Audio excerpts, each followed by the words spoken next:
समारम्भां शङ्कराचार्यमध्यमाम् अस्मदाचार्यपर्यन्तां वन्दे गुरुपरम्पराम्।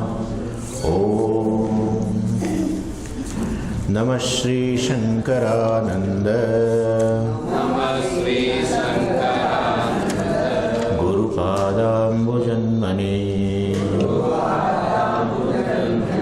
सविलासमहामोह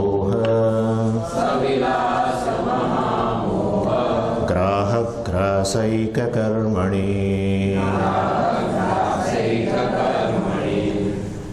नमः श्री शंकरानंद गुरुને નમસ્કાર કર્યા. આપણે જોયું શંકરોતીથી શંકર હે. કોઈ પણ ગુરુને શંકર કહી શકાય. કોઈ પણ ગુરુ નું એક જ કાર્ય છે, શમ, મંગલ કરો.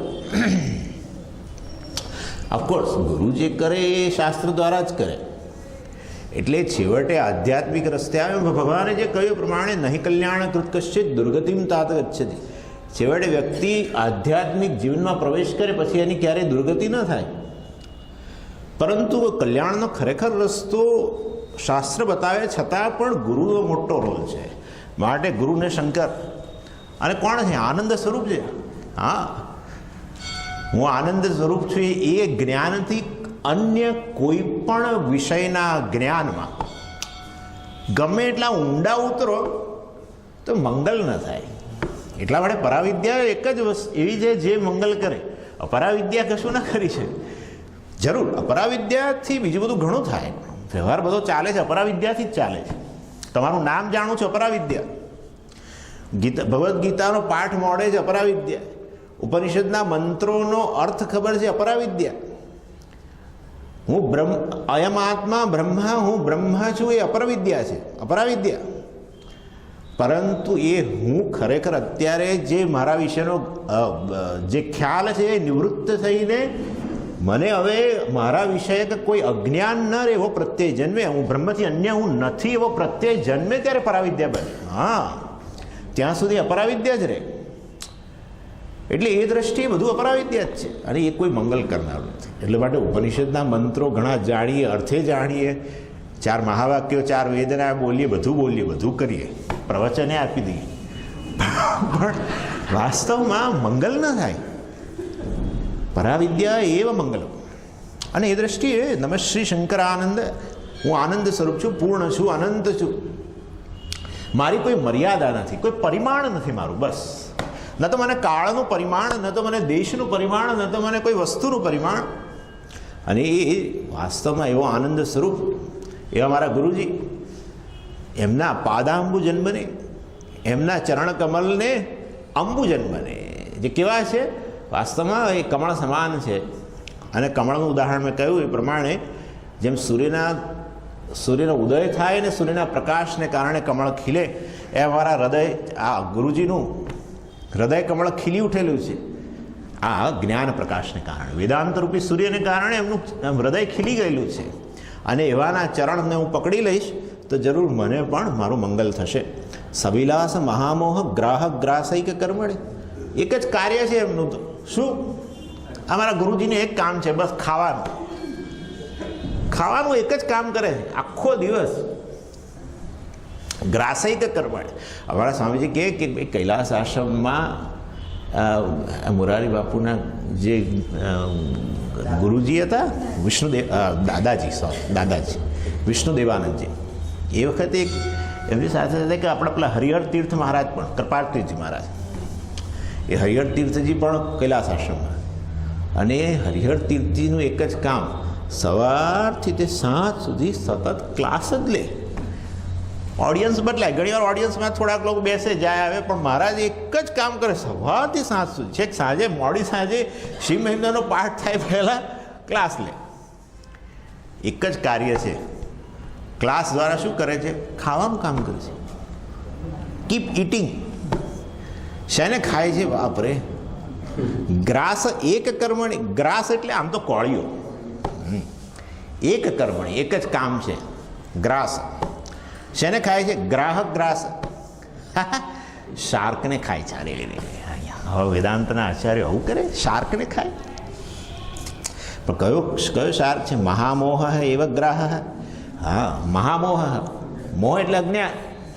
આમ તો મોહ વૈચિત્ય છે. મોહ વૈચિત્ય. વૈચિત્ય એટલે શું? મોહ એટલે, મોહને જો તમારે જાણવો હોય ને, આપણા અનુભવનો વિષય કેવી રીતે મોહ બને, કોઈ પણ સંજોગોમાં આપણું નિર્ણય નહીં કરવાની જે ક્ષમતા, નિર્ણય નહીં કરવાની જે આપણી જે વૃત્તિ હોય છે એ મોહ છે. ખાસ કરીને ભવિષ્યના સંદર્ભની અંદર આપણે નિર્ણયો નથી લઈ શકતા. તમે જોજો, ભવિષ્ય હંમેશા અનપ્રિડિક્ટેબલ. ભવિષ્ય એક એવી વસ્તુ છે જે જગતની કોઈ પણ શક્તિશાળી વ્યક્તિ માટે પણ અનપ્રિડિક્ટેબલ જ છે. અને એ ભવિષ્યમાં અત્યારે હું નિર્ણય લઈશ તો જુદા પ્રકારનું ભવિષ્ય ખુલશે જે કદાચ પ્રતિકૂળ હોય તો નિર્ણય ન લો. દાખલા તરીકે સાદું ઉદાહરણ આપું, લગ્ન કરવા. હા, ના એટલે લગ્ન કરવા ખબર નથી. તમે જોજો, ઘણી વ્યક્તિઓને લગ્ન પહેલાં એક ફીવર આવે છે, તાવ.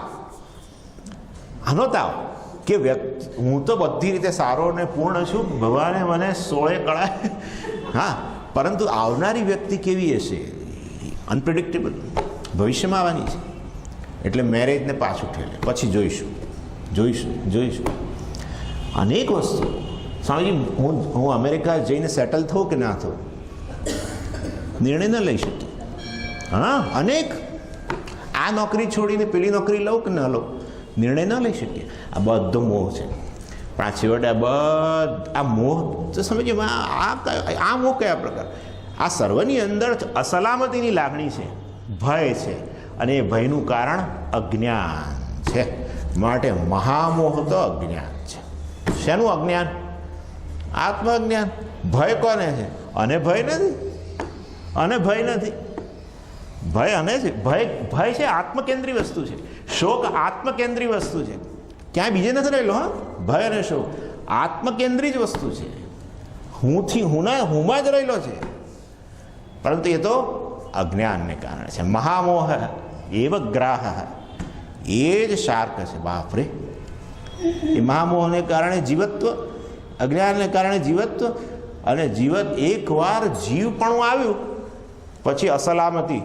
અને એના કારણે જગતમાં એક જ કામ કરીએ, જેટલું હોય એટલું ભેગું કરીએ કે જેથી કરીને સલામતી આવે. જેવી રીતે પેલો ગ્રાહ જે છે, મગરમચ્છ કે શાર્કનું એક જ કામ, આસપાસ જે પણ જીવો હોય એને ગળવાનું કામ કરે. એવી રીતે આ જીવ પણ આખો વખત રોજ સવાર પડે, હજુ તો 25 વર્ષનો, નોકરી હમણાં લીધી, ઘરમાં કશું જ નથી, માતાજીએ થોડા વાસણો આપ્યા અને એકાદ ગેસ, પણ પછી 20 વર્ષ જવા દો, પછી એ ઘરમાંથી સામાન બહાર ઉભરાય બધો, હવે બહાર મૂકવું પડે. હોર્ડિંગ ગળવાનું જ કામ કરે. એ જ બ્રહ્મ પરમાત્મા મહામોહને કારણે પોતાને જીવ ગણે અને પછી અસલામતીની લાગણી દૂર કરવા, દુઃખની લાગણી દૂર કરવા આખો દિવસ ગળવાનું કામ કરે. માટે મહામોહ એવ ગ્રાહ. અને એટલું જ નહીં, વિલાસ એને સહવર્તતે ઇતિ સવિલાસ. હા, વિલાસ ઉનકે બચ્ચે. વિલાસ એટલે બચ્ચે. અજ્ઞાનના બાળકો બધા, અથવા એનું વધારે ફર્ધર અભિવ્યક્તિ. વિલાસ એટલે આમ તો અભિવ્યક્તિ, ફર્ધર મેનિફેસ્ટેશન. બધા કરતા ભોગતા. હા, બાપરે, કરતા શુદ્ધ કરતા છે જ નહીં. ભગવાને એટલા માટે કર્મયોગ કહ્યો. કર્તાને શુદ્ધ બનાવવા માટે ઈશ્વરાર્પણ બુદ્ધિ કહી, ભોગતાને શુદ્ધ બનાવવા માટે પ્રસાદ બુદ્ધિ કહી. હા, કરતા ભોગતા શુદ્ધ છે જ નહીં. અનેક રાગદ્વેષથી ખરડાયેલા કરતા તરીકે અનેક રાગદ્વેષ. મને તો આ કામ કરવાનું ગમે, આ તો મળવું જ નહીં, આ તો કરવું જ નહીં, આ મારું કામ નથી, ફલાણું ઢીકણું. ભોગતા તરીકે, કરતા તરીકે કેટલા રાગદ્વેષ, મન ખચબચ થયા જ કરતો, અજંપો, અશાંતિ, આ બધો વિલાસ કહેવાય. મૂળ પેલું મહામોહ, પણ એનો આ બધું ફર્ધર મેનિફેસ્ટેશન. આ બધાને એટલે શાર્કને તો ગળે, પણ શાર્કે જેને ગળ્યા હોય એ બધાને ગળી જાય. એવા મારા ગુરુજીને વંદન. બહુ અદ્ભુત રીતે કહે છે વિદ્યારણ્ય સ્વામી. ઇનફેક્ટ આનું ટીચિંગ તમે જોશો એક બ્રિલિયન્ટ ટીચિંગ છે, બહુ જ સુંદર. એમનો હમણાં 3જા શ્લોકથી શરૂઆત કરશે. એની એટલે આ ગુરુજીને નમસ્કાર. પછી બીજો શ્લોક, તત્પાદાંબુહરુહદ્વંદ્વ સેવા નિર્મલ ચેતસા સુખબોધાય તત્વસ્ય વિવેકોયમ વિધીયતે. એટલે અહીંયા આ શ્લોકને બે રીતે જોવામાં આવે છે. મુખ્યત્વે અત્યારે પહેલાં અયમ તત્વસ્ય વિવેક વિધીયતે. આમ તો આ પ્રકરણનું નામ તત્વ વિવેક છે, પરંતુ આખું બધા ઉપનિષદો ને આખું પંચદશી ને બધા પ્રકરણ ગ્રંથો ને ભગવદ્ ગીતા બધાનો એક જ વિષય છે. ખાલી પ્રથમ પ્રકરણનો જ નહીં, તત્વ વિવેક. બે શબ્દો છે, તત્વ અને વિવેક. પહેલા તત્વ. તત્વ એટલે શું? તસ્ય ભાવ તત્વમ. તસ્ય તસ્ય શબ્દ શેમાંથી બન્યો છે? તત્ શબ્દમાંથી. તત્ સર્વનામ છે. સર્વનામ એટલે શું? કોઈ પણ નામને જે લાગે એને સર્વનામ કહેવાય. બરાબર? કોઈ પણ નામને માટે વાપરી શકાય. તત્ એને કહેવાય, અને તત્ કહેવાય, અને તત્ કહેવાય, અને તત્ કહેવાય, અને તત્ કહેવાય. બધાને વ્યક્તિને તત્ કહેવાય, જળ ચેતન કશાને બધાને તત્ કહેવાય. તસ્ય ભાવ હૈ, એનું જે ભાવ અર્થાત એનું જે સ્વરૂપ છે, એનો જે સાર છે, એનો જે આત્મા છે, એને તત્વ કહેવાય. એવું તો હોતું છે. અમે અમારી પાસે જે સ્ટોક એક્ઝામ્પલ હોય એ જ અમે વાપરીએ. શું કરીએ હવે?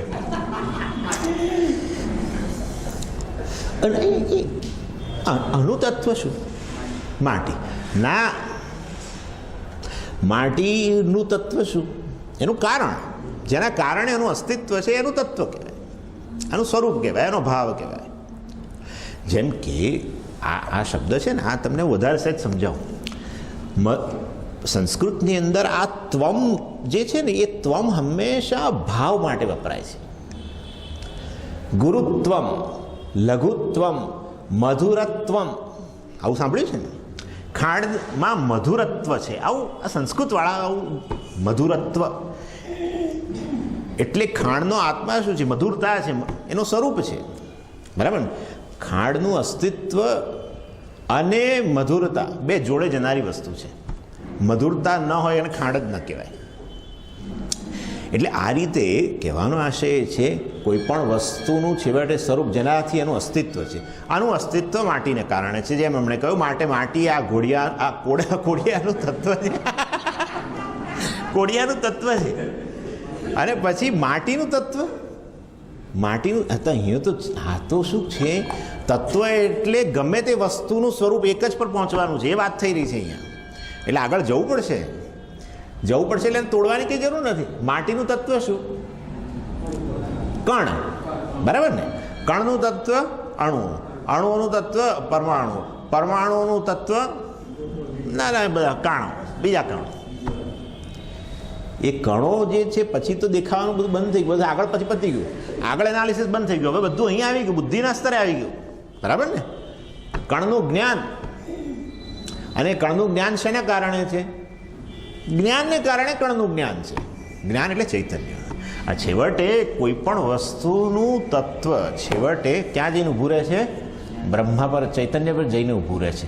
અને માટે એ બ્રહ્મના સંદર્ભમાં એ બ્રહ્મને આ તત્વ કહેવામાં આવે છે. સમગ્ર જગતનું કોઈ પણ છેવટે એનું અધિષ્ઠાન, એનું મૂળ કારણ એ બ્રહ્મ છે.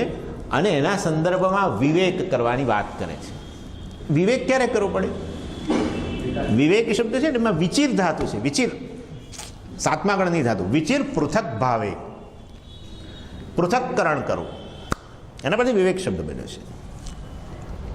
પૃથક્કરણ. શેનું પૃથક્કરણ કરશે? બે વસ્તુનું પૃથક્કરણ છે. બે વસ્તુને અલગ કરવી. અનુભવ અને સત્ય બે જુદી વસ્તુ છે, આવું કે છે. અનુભવ એક પ્રકારનો છે મનુષ્યને, પ્રત્યેક મનુષ્યને અનુભવ એક જ પ્રકારનો થાય છે, પણ છતાંય સત્ય જુદું જ છે. બસ આનો વિવેક. કેમ? આટલે તમે કહેવા શું માગો છો? ભાઈ એવું છે કે તમે વૈજ્ઞાનિકો શું કાર્ય કરે છે? વિવેક કરે છે. કેવી રીતે વિવેક કરે છે? ભૂરું આકાશ, અનુભવ. આકાશ ભૂરું. તો વૈજ્ઞાનિકો આપણા એ અનુભવને ધ્યાનમાં લઈને એનો સમાવેશ કરીને સમજાવે કે ભલે તું ભૂરા આકાશનો અનુભવ કરું છું એ ખોટું નથી, પરંતુ એવો અનુભવ થતો હોવા છતાં પણ આકાશ ભૂરું નથી. ભલે આપણા પૃથ્વી પરની ફોલ સિલિંગ હોય ને, એ ફોલ સિલિંગ દેખાતી ભલે ફોલ સિલિંગ હોય, પણ વાસ્તવમાં ફોલ સિલિંગ નથી. Twinkle twinkle little star, how I wonder what you are. Twinkle twinkle. તમે વિચાર કરો, આપણા અનુભવની અંદર બધી જ વસ્તુ આવી છે. અત્યારે તમે મારાથી જેમ દૂર જતા જાઓ એમ તમે નાના થતા જાઓ ને, તો ખરેખર નાના થયા છો. જે વ્યક્તિ મારાથી અડધો પોણો કિલોમીટર દૂર હોય કેટલો દેખાય? આટલો દેખાય ને મને, એક આંગળીમાં આવી જાય. કે હું તમારાથી દૂર જાઉં તો એક આંગળી જેટલો થઈ જાઉં. ખરેખર થયો છું નથી. અનુભવ એક વાત છે, સત્ય જુદી વસ્તુ છે. બધું આવું છે, એ જ કામ કરવાના છે. અનુભવની વસ્તુ એક વસ્તુ. અહીંયા પહેલું જ જાગ્રત અવસ્થા, બરાબર ને? અનુભવ એક પ્રકારનો છે, પણ એમાં રહેલું સત્ય જુદી વસ્તુ છે. સ્વપ્નાવસ્થા અનુભવ એક પ્રકારનો છે અને સત્ય જુદી વસ્તુ છે. સુષુપ્તિ અહીં અવસ્થાત્રય છે નહીં. આગળ બધી આ રીતે જ આવશે. અર્થાત વિવેકમાં એટલે કરવો પડે છે કે ગૂંચવણ થઈ ગયેલી છે, ગૂંચવાડો થયો અને ત્યાં પછી છૂટું પાડવું. એટલે અનુભવ એ જ સત્ય છે. આમ માળીને અનુભવ ને સત્યને એક બનાવી દીધા છે. અહીંયા બંનેનું પૃથક અવસ્થા દ્વારા, કોષ દ્વારા અનેક રીતે કરશે. જે વસ્તુ આપણા અનુભવની છે એ અનુભવ દ્વારા આપણા વિશેનો જે ખ્યાલ છે એ સત્ય છે એવો અત્યારે વિવેક વગર આવું છે મારા મનની અંદર, જેના કારણે જ બધો ઘોર સંસાર છે. આ પૃથક્કરણ કરીને મારું વાસ્તવિક સ્વરૂપનું જ્ઞાન કરાવશે, જે મારા કલ્યાણ માટે છે. અને માટે આ પુસ્તકનો અયમ તત્વ વિવેક વિધીયતે. અમે તત્વ વિવેકનો પ્રારંભ કરીએ છીએ, વિધીયતે એનું વિધાન કરીએ છીએ, એવું એ કહી શકો.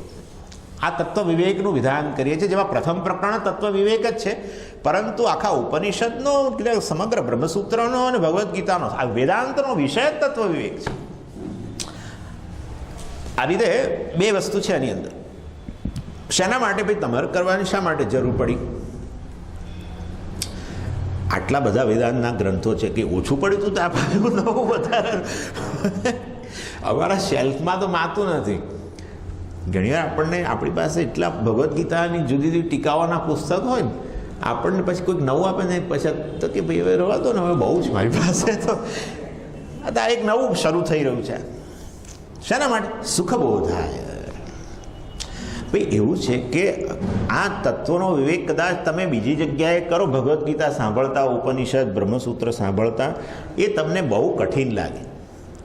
તો તમે આનંદ કરતા કરતા કરતા કરતા આ જ્ઞાન પ્રાપ્ત કરો. તમને ગમે કે ના ગમે? ગમે ને, બસ પછી એના માટે સુખબોધાય, ઇઝી અન્ડરસ્ટેન્ડિંગ અથવા આનંદથી અથવા તો સરળતાથી આ વિવેક તમે કરી શકો. એના માટે બહુ વિસ્તારથી કરશે. તમે જોજો, અવસ્થાત્રય વિવેકમાં પહેલું પ્રકરણ જે છે, પણ તમે જોશો તો ઘણા પાસા અત્યાર સુધી આપણે ચર્ચા નથી વાવવાના છે.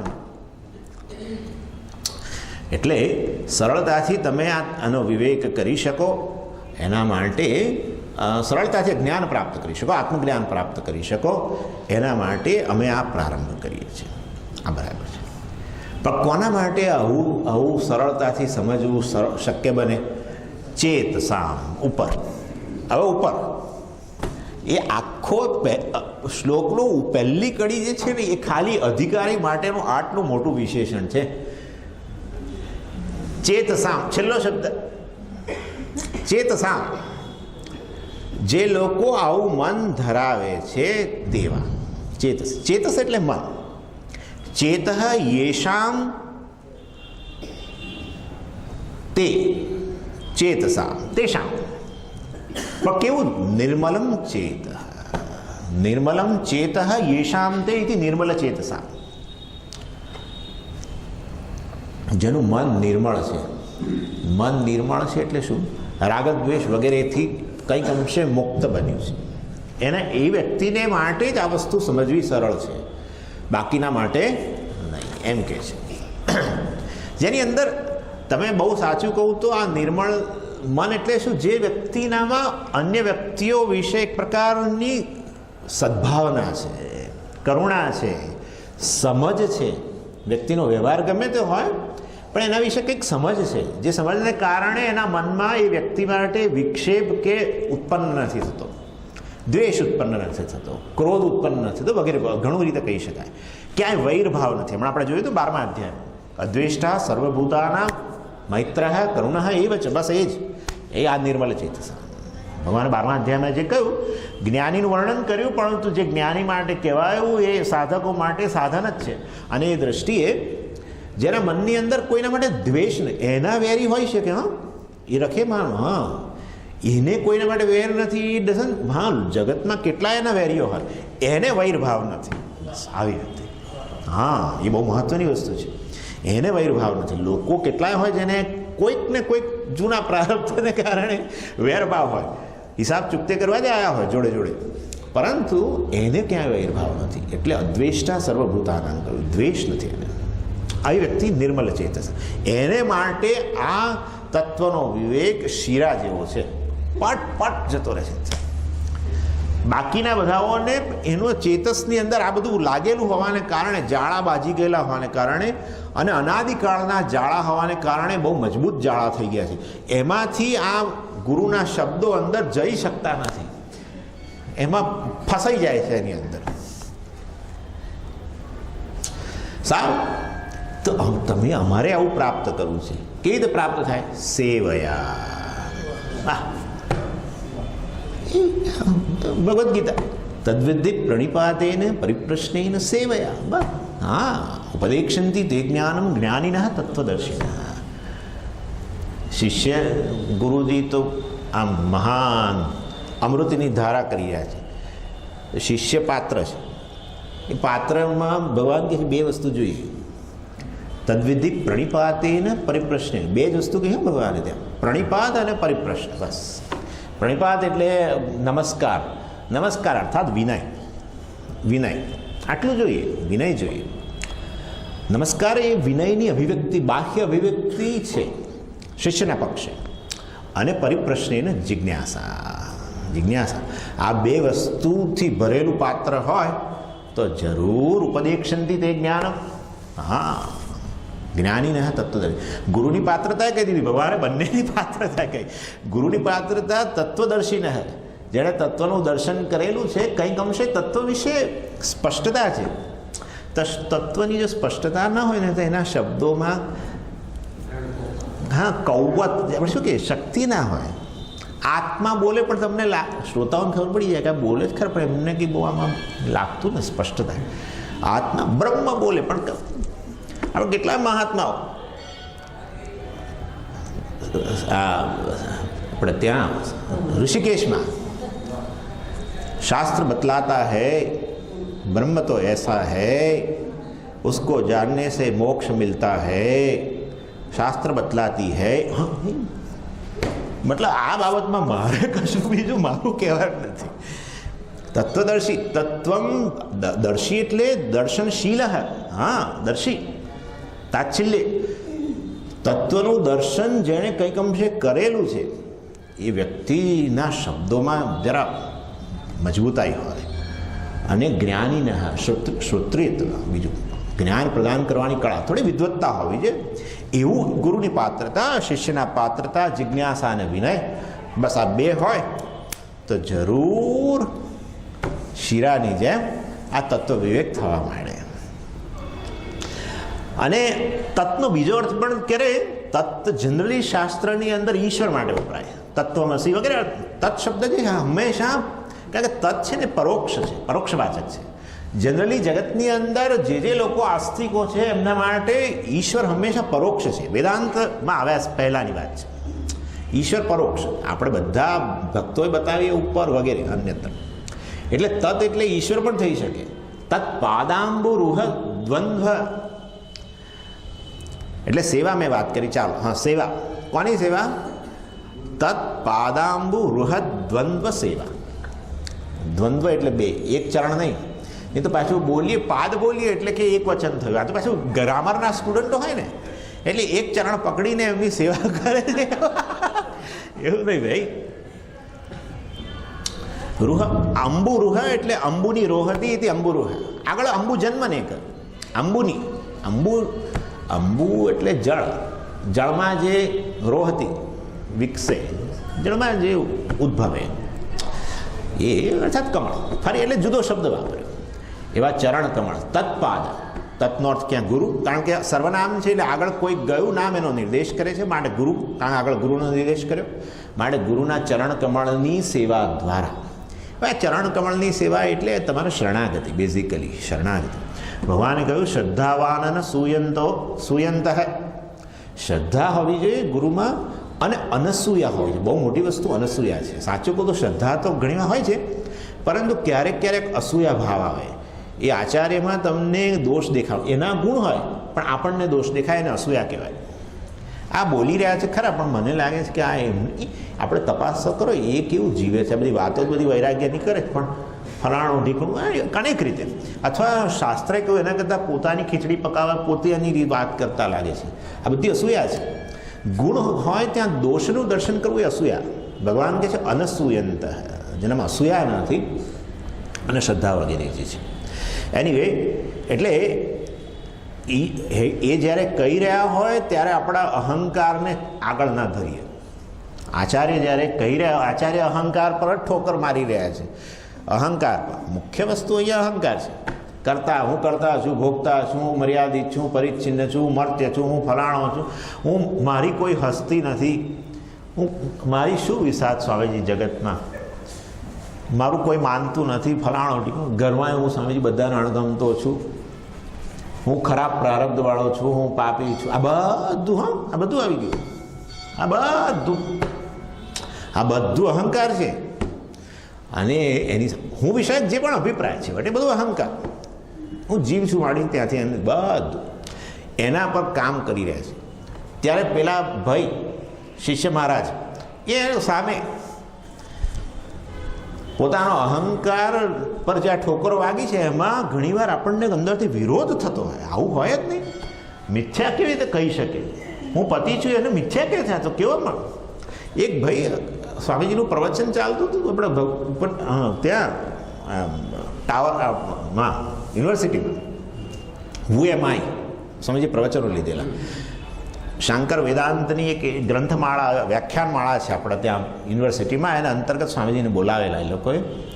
તો ચાલતું હતું, મારી બાજુમાં જ એક ભાઈ આવીને બેઠા અને એમના પત્ની આવીને બેઠા. હવે એક દિવસ તો 3 દિવસના પ્રવચન નથી, એક દિવસ જતો રહ્યો એટલે બીજો દિવસ હતો ને અડધું પ્રવચન થઈ ગયેલું ને આવીને બેસી ગયા. આવીને બેઠા ને એ જ વખતે સ્વામીજીએ કહ્યું, therefore I am not the body. તેથી હું શરીર નથી. બસ એના પત્નીએ એમને ઠૂંસો મારી કે ઊભા થાવ, અહીંયા આ શું સાંભળવા આવ્યા? તો કેવું કે છે હું શરીર નથી એમ કે છે. લઈ ગયા એના પતિને.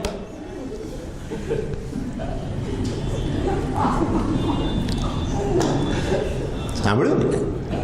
અર્થાત જ્યારે મારા વિશેનો અભિપ્રાય દ્રઢ હોય અને ઉપદેશ પ્રાપ્ત કરવાની કોશિશ થતી હોય ત્યારે પછી બહુ મજા ના હોય. ફ્રી થિંકિંગ, અમારા સ્વામીજી હંમેશા કહે છે ફ્રી થિંકિંગ. પોતાના વિશેના જે પણ અભિપ્રાય હોય, જેને હું સત્ય માનતો હોઉં, જેના પ્રત્યે મને અનેક રાગદ્વેષ, એટલે મને રાગદ્વેષની નિવૃત્તિની વાત કરે છે. રાગદ્વેષ કંઈક અંશે નિવૃત્ત થયા હોય તો અહંકાર થોડો ઢીલો થયો હોય, પોચો થયો હોય બિચારો, તો પછી ઘાણ મારવા જે પથ્થર એના પર પેલા હથોડા મારવા જરા સરળ છે. એટલે એવું અહંકાર પોતાના વિશેના અભિપ્રાયોને ડ્રોપ કરવાની તૈયારી, આવું જો હોય તો એના ગુરુના ચરણ કમળની સેવા કહેવાય. તમે વાસ્તવિક રીતે કે ચરણ કમળની સેવા કરો એવી કોઈ અપેક્ષા સાચા ગુરુને હોતી જ નથી. સાચા ગુરુ હોય ને એને કોઈ મદદની અપેક્ષા ન હોય. લખી રાખો. કારણ કે એ ગુરુનું સ્વાતંત્ર્ય પણ શાસ્ત્ર આ વિદ્યાને કારણે છે. એટલે એ અન્ય પર પરતંત્ર હોય જ નહીં, ન લાગણીના સ્તરે કે ન કોઈ રીતે. એ દેખાડે બધો બહુ દેખાડો કરે પણ કોઈ રીતે પરતંત્ર ન હોય. અને એટલે એમની સેવાની એવી જરૂર ન હોય, પરંતુ શિષ્યને પોતાના કલ્યાણ વગેરે માટે પોતાનો અહંકાર સમર્પિત કરવો, એને આવું કહેવાય કે એમના ચરણ કમળને સમર્પિત થયો, એની સેવા કરી વગેરેથી એના કારણે પોતાનું મન નિર્મળ બન્યું. અને આ આખા શ્લોકનો અર્થ થયો. હવે એક બીજો અર્થ એવો છે એની અંદર, એવું કહે છે કે ભાઈ આ કોઈ પણ ગ્રંથની શરૂઆતની અંદર અનુબંધ ચતુષ્ટયનું વર્ણન થતું હોય છે. અનુબંધ ચતુષ્ટય, અનુબંધ ચતુષ્ટય, ચતુષ્ટય એટલે ચાર, અનુબંધ, અનુબંધ અનુ એટલે પશ્ચાત, અને બંધ એટલે બંધાય. કોણ બંધાય? કોની સાથે બંધાય? આ જે છે શ્રોતા એ પેલા ગ્રંથ સાથે બંધાય. પશ્ચાત બધ્યતે અનેન ઇતિ અનુબંધ, અનુબધ્યતે અનેન ઇતિ અનુબંધ.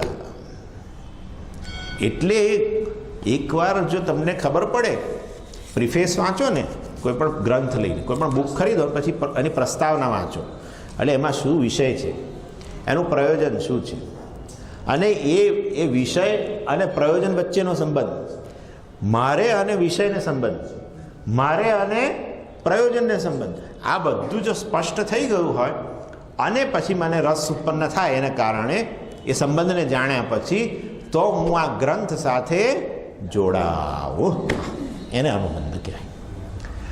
અનુબંધ ચતુષ્ટય એટલે ચાર વસ્તુ છે જેના દ્વારા આ જિજ્ઞાસુ શ્રોતા કે આનું શ્રવણ કરનાર, એનું વાંચન કરનાર, ચાલો જે હોય તે, એ આ ગ્રંથ સાથે જોડાય. અનુબધ્યતે ઇતિ અનેન ઇતિ અનુબંધ. એ અનુબંધનું વર્ણન પહેલાં કરવું પડે ને. હા ભાઈ, તમે આગળ વધો એ પહેલાં કહી દેવું પડે કે વિષય શું છે, એ વિષયમાં મને રસ છે કે નહીં. કારણ કે ઘણીવાર શું થાય, સુખબોધાએ તો કહ્યું કે ભાઈ આ સરળતાથી સમજાય એના માટે આ ગ્રંથનું અમે શરૂઆત કરી રહ્યા છીએ, પણ એવી સરળતાથી સમજાય એવી વસ્તુ તો જગતમાં ઘણી છે, પણ મને રસ નથી. બાજુમાં જ અહીંયા ક્લાસ ચાલતો હોય કે જુદી જુદી ધાતુઓનું મિશ્રણ કરવાથી, હા મેટલર્જી, જુદી જુદી ધાતુઓનું મિશ્રણ કરવાથી નવી નવી ધાતુઓનું નિર્માણ થાય. બહુ સરળતાથી સરસ સમજાવે છે. આપણે જોયું કે આ ચાલે છે, સરળતાથી સમજાવે છે, ખબરે પડી, ગુજરાતી ભાષા હતી, ભાષા મને ખબર છે બધું, પણ રસ ના હોય, બને રસ ના હોય. હા, એટલે રસ ઉત્પન્ન કરવા માટે અનુબંધ કહેવો પડશે, અનુબંધ કહેવો પડે. એટલે અનુબધ્યતે અનેન ઇતિ અનુબંધ. ઓકે, ચાલો. હવે એમની અંદર કઈ ચતુષ્ટય, કઈ ચાર વસ્તુઓ છે? એક છે વિષય, બીજું પ્રયોજન, ત્રીજું, ચોથું અધિકારી. છે ને ચાર વસ્તુ. વિષય, વિષય કયો છે શ્લોકની અંદર? કયો છે ને, કેમ નહીં? તત્વસ્ય વિવેક, વિષય બરાબર ને, તત્વસ્ય વિવેક, આત્મનાત્મા વિવેક એનો વિષય છે, થઈ ગયો. પછી શેના માટે? સુખબોધાય, પ્રયોજન. હા, આ બધું બહુ તમે ભણ્યા હશો, પરંતુ છેવટે સુખનો બોધ અથવા તો આ વેદાંતના વિષયથી જ આત્મજ્ઞાન જન્મે, પરંતુ બધા ગ્રંથો જન્મ ન એવું જ્ઞાન ન જન્માવી શકે. આ ગ્રંથ જે છે એ જરૂર તમારામાં આ જ્ઞાન જન્માવશે. માટે પ્રયોજન, સુખબોધાય, તાદાર્થ્ય ચતુર્થી છે, પ્રયોજન બતાવે છે, સુખબોધાય. અને પછી, અને આમે જ્ઞાન અને મોક્ષમાં ભેદ નથી હો, બાય જ્ઞાનમ એવ મોક્ષ. આપણે આ તો આટલું દૂર કરવા માટે આ ગેપ દૂર કરો કે બ્રહ્મ જ્ઞાન, શ્રવણ મનન વગેરે કરીને બ્રહ્મનું જ્ઞાન પ્રાપ્ત કરવું એક વાત છે, અને ત્યાર પછી એને પ્રેક્ટિસમાં મૂકવું અને ત્યાર પછી મોક્ષ મળે એમ કરી એ જુદી વાત છે. એટલે સ્વામીજી જ્ઞાન તો છે પણ પ્રેક્ટિસ નથી, એવું કે છે. પ્રેક્ટિસ અર્થાત કંઈક કરવું પડે, પછી કંઈ પોતાની જાતને મચડવી પડે અંદર. એ બધી વાત જવા દો. કેમ નહીં? કે ત્યાં તો તમારે જ જવાબ આપવો પડે એવી સ્થિતિ છે ભાઈ. કારણ કે તમારે શું મેળવવું છે? અમારે મોક્ષ જોઈએ છે. મોક્ષ એટલે શું? મુક્તિ. મુક્તિ એટલે શું? બંધનનો અભાવ. બંધન એટલે શું? બંધન એટલે બંધન. એ બોલે એ રીતે એટલે ખ્યાલ આવી જાય બંધન તો છે. હા, બંધન એટલે શું? બંધન જ ખબર ના હોય તો મોક્ષનો તો પ્રશ્ન.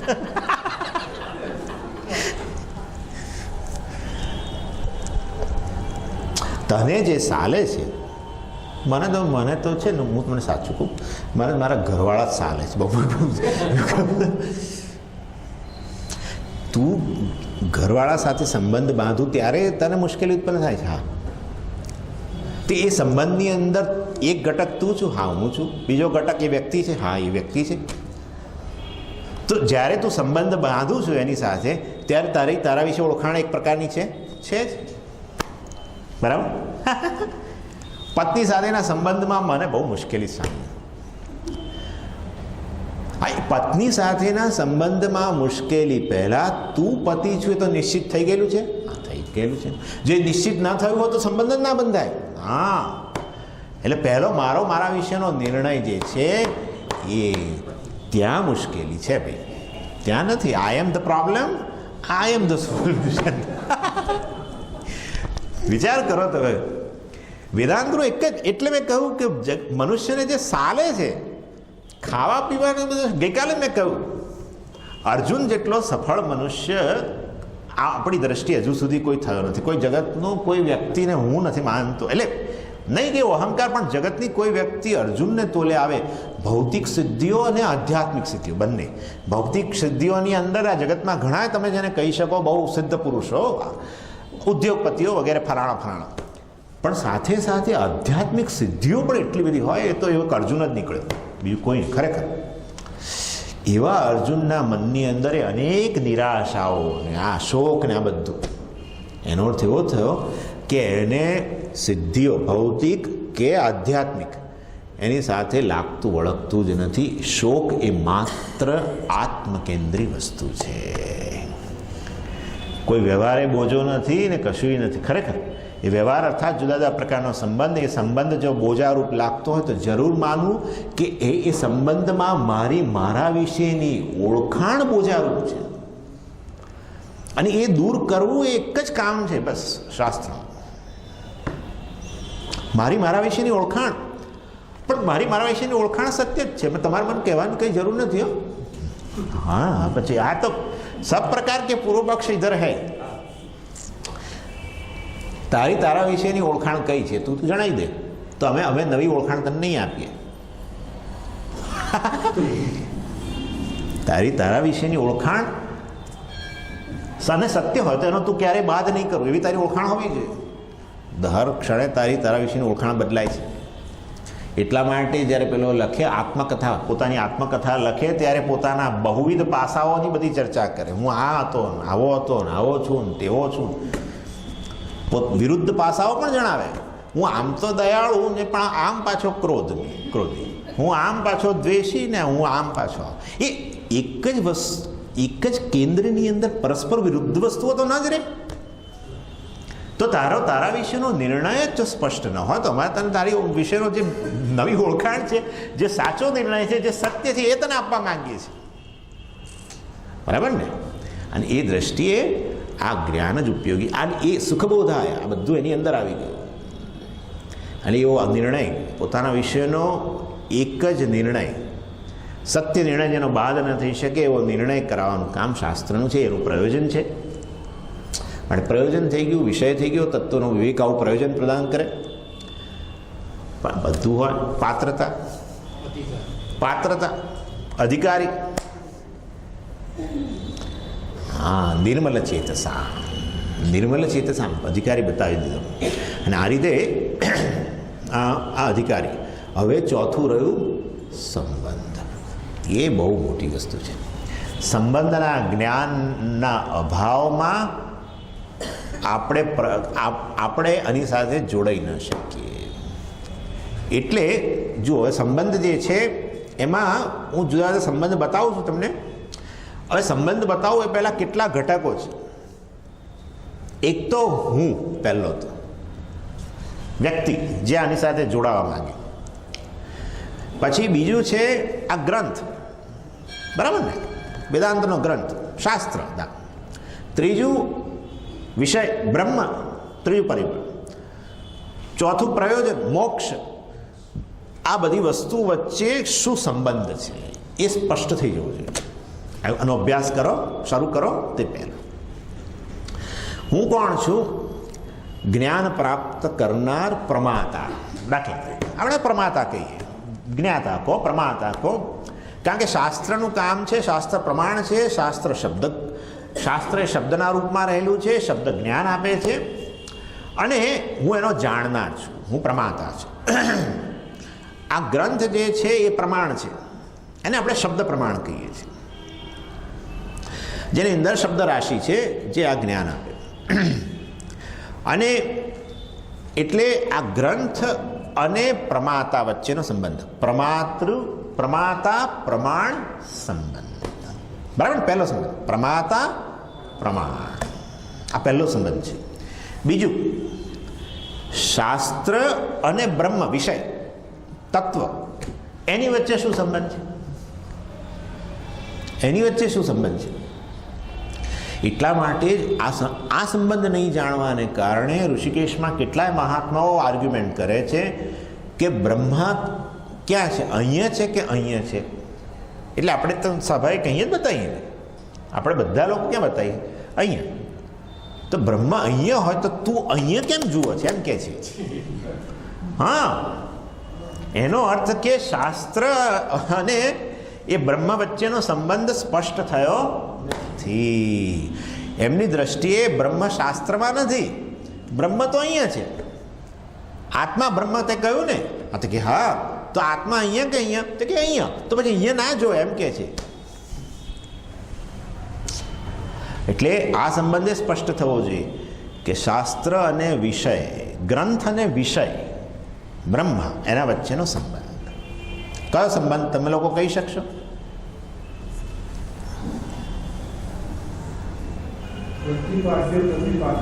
વેરી ગુડ, બહુ સુંદર. આવા શ્રોતાઓ છે આપણે.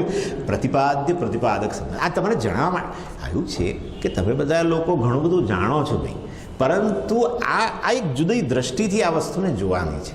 પ્રતિપાદ્ય પ્રતિપાદક સંબંધ કહેવામાં આવે છે, એને પ્રમાણ પ્રમેય સંબંધ પણ કહેવાય છે. બ્રહ્મ પ્રમેય છે, આ શાસ્ત્ર દ્વારા જાણવા યોગ્ય વસ્તુ માત્ર બ્રહ્મ છે. એ વસ્તુ સ્પષ્ટ હોવી જોઈએ. એ સ્પષ્ટતાના અભાવમાં ભલા વિચારકોએ ભગવદ્ ગીતાનો જુદું અર્થઘટન કર્યું. વિનોબા ભાવેજીએ કહ્યું આ ભગવદ્ ગીતાનું તાત્પર્ય કર્મ છે. લોકમાન્ય તિલકે કહ્યું ભગવદ્ ગીતાનું તાત્પર્ય કર્મ છે. ગાંધીજીએ કહ્યું કર્મ જ, એ પણ લગભગ. ગાંધીજી આમ પછી બહુ સ્માર્ટ એકદમ, પણ છતાંય ખાસ્ય અંશે એમણે એવું કર્મ પરાયણ છે એવું જ કહ્યું. અને ભગવાન ખુદ ભગવદ્ ગીતામાં કહે છે વેદૈહિ સર્વૈહિ, सब वेद में चाहे जितना भी हो, ગાયત્રીનું વર્ણન ને ફલાણા યજ્ઞનું વર્ણન, આ ને તે ને કેટલું બાપરે બધું હોય છે. છેવટે જાણવા યોગ્ય પ્રમેય એટલે જે જાણવા યોગ્ય હે ને, એ વસ્તુ શું છે? બ્રહ્મ છે. માટે આ શાસ્ત્ર કે આ ગ્રંથ જે છે એમાં ભલે અનેક ચર્ચાઓ આવે, ગૌણ વિષય, મુખ્ય વિષય બધું, પણ છેવટે તાત્પર્ય એનું બ્રહ્મમાં છે. એટલે પ્રતિપાદન કરનાર ગ્રંથ અને પ્રતિપાદ્ય વિષય બ્રહ્મ, એ સંબંધ સ્પષ્ટ હોવો જોઈએ. એ સંબંધના અભાવમાં આપણે વાંચતા હોઈએ પણ આપણને એમાં બધો ઘણો ગૂંચવાડો દેખાય. ઇનફેક્ટ ભગવદ્ ગીતાની અંદર જ કેટલા વિષયો ચર્ચાયા છે બધા, કર્મ અને ભક્તિની સિવાય ઘણું બધું. ભગવાને ગુણોની વાત કરીને, ભગવાને આહારની વાત કરીને, બધી વાત કરી.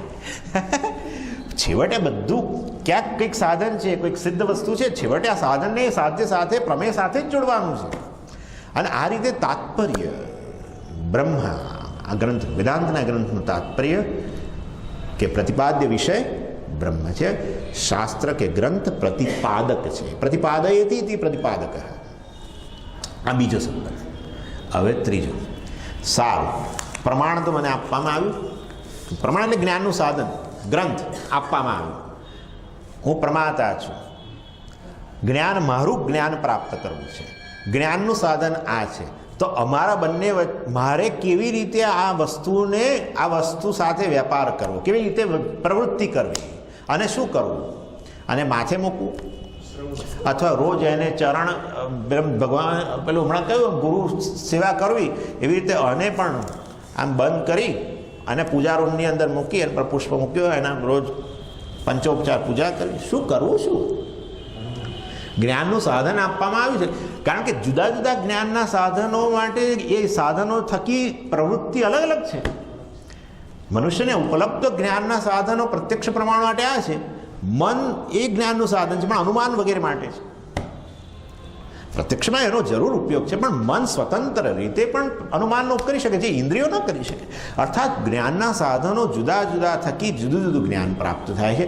આત્મજ્ઞાન પ્રાપ્ત કરાવે, બ્રહ્મજ્ઞાન પ્રાપ્ત કરાવે. બ્રહ્મ વિષય છે તમે કહ્યું તો પછી બ્રહ્મ અને આ પ્રમાણ જ્ઞાનના સાધન વચ્ચેનો સંબંધ સ્પષ્ટ કરો. પણ એવું છે ભાઈ કે આ તારે તારી જાતને જાણવી હોય ને તો તારી પાસે એક જ વસ્તુ છે. શું? તારે અન્યને જાણવા માટે તારે બીજી ઇન્દ્રિયો બધું કામ લાગશે. કેવો આ વ્યક્તિ કેવો છે, કેવો દેખાય છે, કે વગેરે વગેરે અનેક વસ્તુ. પરંતુ તારે તારી જાતને જાણવો છે, તું શું કરીશ? સમજે, તારે ચહેરો જોવો છે તો તું શું કરીશ? હે? તમે કોઈ અન્ય વ્યક્તિ, પત્નીને, એટલા માટે લોકો ઘણી વાર પત્નીને પૂછપૂછ કરતા કે હું કેવો દેખાઉં છું વગેરે, પણ છેવટે પણ છતાંય સંતોષ ન થાય. પત્ની અનેક રીતે કે ના ના તમે તો બહુ જ સારા, તમે કે એવા ઘરડા નથી થઈ ગયા આમ તેમ, પણ છતાંય સંતોષ ન થાય. એ સંતોષ ત્યારે જ થાય કે એ બાથરૂમમાં જઈ અને જુએ, અહીં ઉપર જુએ કેટલા રહ્યા, કેટલા ધોળા વગેરે, ત્યાર પછી સંતોષ થાય. જ્ઞાનનું સાધન, તારી જાતને જાણવાનું સાધન શું છે? દર્પણ. ये दर्पण है, तो उसमें ही देखना पड़ेगा, ऐसे देखना पड़ेगा, उसमें देखना पड़ेगा. तो वो तो हम देखते हैं. गीता प्रेस की बुक लाके हम वो तो गीता प्रेस की बुक लाके ट्रांसलेशन वाला बुक लाके पूरा मैं 18 अध्याय पढ़ता हूँ. स्वामी जी तमने हमणां हूँ कही दो, तमने श्लोक को હું હમણાં ટ્રાન્સલેશન કહી દઉં. ટ્રાન્સલેશનને ઠેકાણે જ રહે. હા, હું બ્રહ્મ છું એ પ્રત્યે ક્યારેય ઉત્પન્ન ન થાય. લોકો વેદાંતના મેગેઝિનો વાંચતા હોય છે બધા, કેટલાય. એક જેકોબ વેદાંત સાર, તમે તો જાણતા હશો, વેદાંત સાર આપણી એક ટેક્સ્ટ છે, એના પર પ્રિફેસ લખી છે જેકોબ, બહુ જાણીતા, બહુ જ 1890 એ આસપાસ, અત્યંત વિદ્વાન, ખૂબ બધો અભ્યાસ કરેલો, સંસ્કૃતના પણ એટલા વિદ્વાન વગેરે. એમણે વેદાંત સારની પ્રિફેસમાં લખ્યું કે હું મારા હિન્દુ મિત્રોને જણાવવા માગું છું કે આ જે અદ્વૈતવાદ છે એ ખતરનાક છે. બોલો, વિચાર કરો, એ આખી વેદાંત સારની ટેક્સ્ટ છે, આમ એડિટ કરે, ઇંગ્લિશમાં ટ્રાન્સલેશન કરે, બધું. હું મારા હિન્દુ મિત્રોને કહેવા માગું છું આ અદ્વૈતવાદ ખતરનાક છે. પોતાના વ્યક્તિત્વનો આવી રીતે, અહંકારનો આ રીતે લીન કરી દેવું બ્રહ્મમાં, આ વસ્તુ કોઈ રીતે શક્ય નથી અને એ કરવું ન જોઈએ. પોતાનું વ્યક્તિત્વ જાળવવું જોઈએ, આમ તેમ ફલાણું ટીકું, કેટલું મોટી પ્રિફેસ લખી. કેમ લખી? પોતે સંસ્કૃતના જાણતા, શ્લોકનું ટ્રાન્સલેશન કરી શકે, ટેક્સ્ટ એડિટ કરી શકે, બધું કરી શકે, તો હું બ્રહ્મચર્ય પ્રત્યે ન જન્મ્યો ને? જન્મ્યો હોત તો આવું લખવાનો વારો જ ના આવ્યો હોત. માટે બીજું કંઈક ખૂટતું હતું. આ દર્પણ તો હોય, પણ દર્પણ કેવી રીતે વાપરવો ખબર ના હોય, દર્પણ પર ધૂળ પડેલી હોય, એ પાછું કોઈ સાફ કરી આપે ત્યારે થાય ને કામ. હા,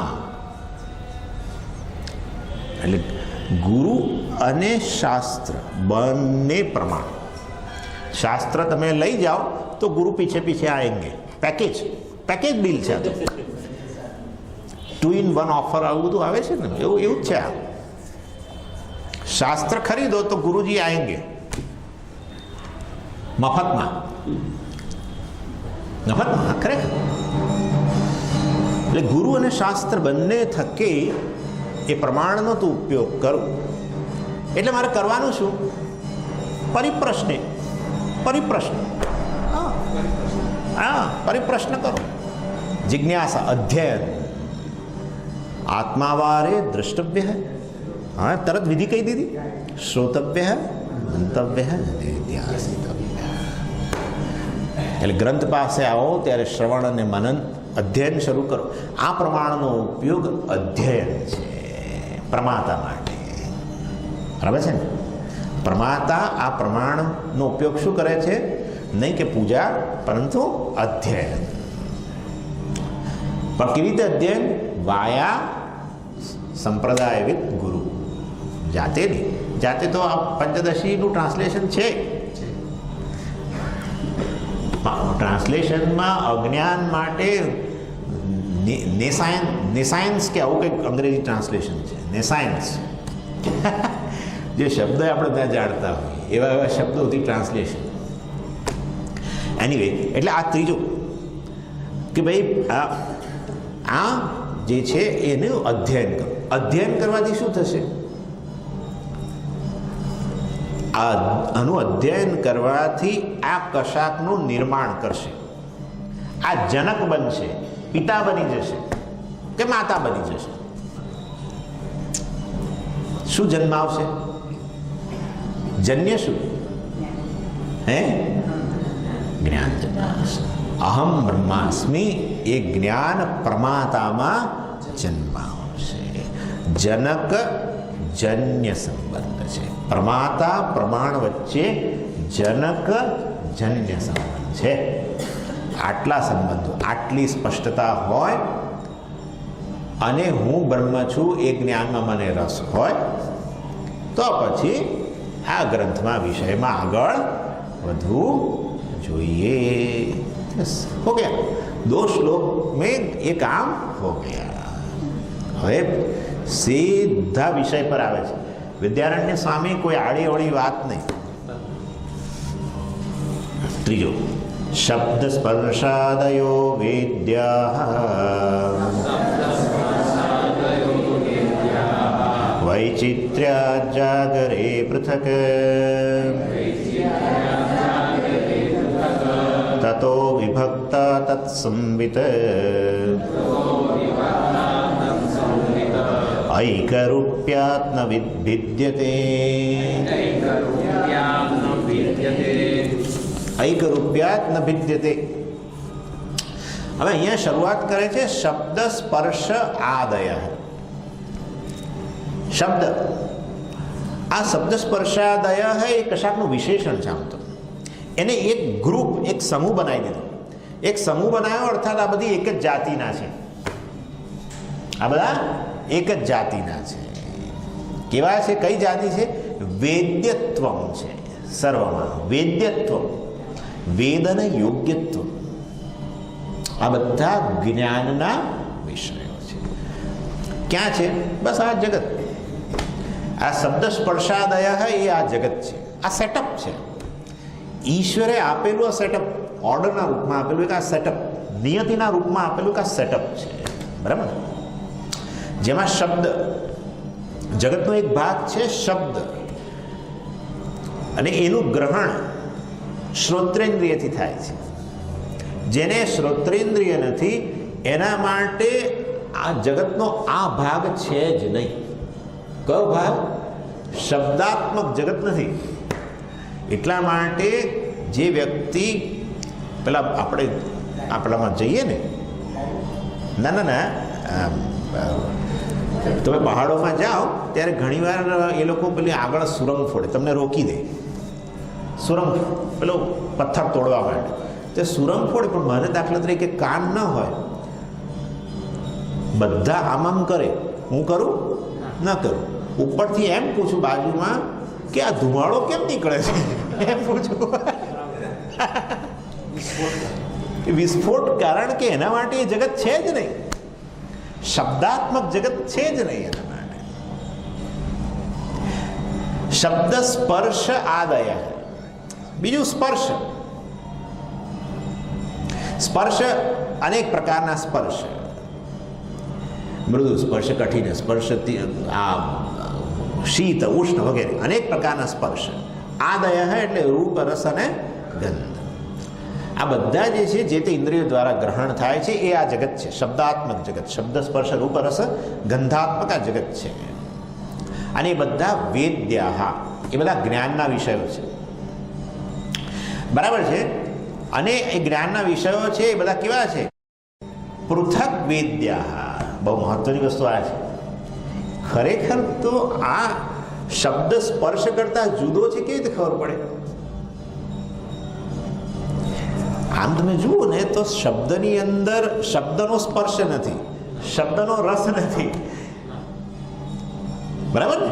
શબ્દ એટલે ધ્વનિ. જેમ કે અત્યારે ઘંટનો ધ્વનિ, એ શબ્દમાં સ્પર્શ નથી, રસ નથી, ગંધ નથી, પરંતુ શબ્દ સ્પર્શ કરતા જુદો, શબ્દ શબ્દ કરતા જુદો. હા, અનેક પ્રકારના શબ્દો, વૈચિત્ર્ય. શબ્દની અંદર જ અનેક પ્રકાર. દાખલા તરીકે સંગીત, સારે ગમ પધનિસા હોય, પરંતુ એ કંઈ એટલું નહીં. જે તે રાગની અંદર ખાલી પેલા નોટ્સ કહો ને તમે, નોટ્સ, હા, એ નોટ્સ સુધી જુદી.